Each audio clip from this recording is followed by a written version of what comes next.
কি তোমার তো খুব সুন্দর লাগতেছে। আরে শুনে না কেন? কি পাবি আওয়াজটা শেষ করে দিছে।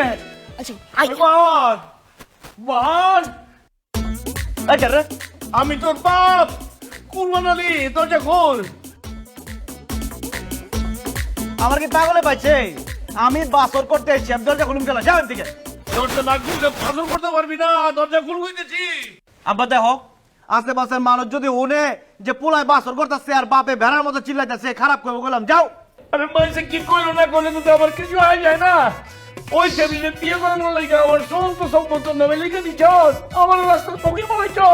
দরজা খোল কইতেছি না, কিন্তু দরজা ভাঙে ভরালাম। আরে আব্বা, আমি চুমকির নামে কিছুই লিখে দিই নাকি? কি করতেছো সব? কি কস লিখে দেশ ভাই? কি কইলে তুমি? আরে আহেন তো পোলা বছর করতেছে, ডিস্টার্ব করতেছেন কেলা? আমার সমস্ত কিছু রয়েছে। আরে লয় নাই আহেন আহেন আমার কথা বল। কি বললি? তুমি আমার নামে কিছু লিখে দাও না, মানে জায়গা জমি সহায় সম্পত্তি বাড়ি গাড়ি সবকিছু তুমি আমার নামে লিখে দিচ্ছ না? আমার কি পাগলে পাইছে? বিয়া করার লেগে আমি আমার সয় সম্পত্তি সব লেখা দেই, পরে 2 দিন পরে দেখা গেল আমার লাত্তি দিয়ে পলাই গেছো গা, পরে আমি আমার আব্বা আম্মাই মিলা ভিক্ষা করে খাই, তাই না?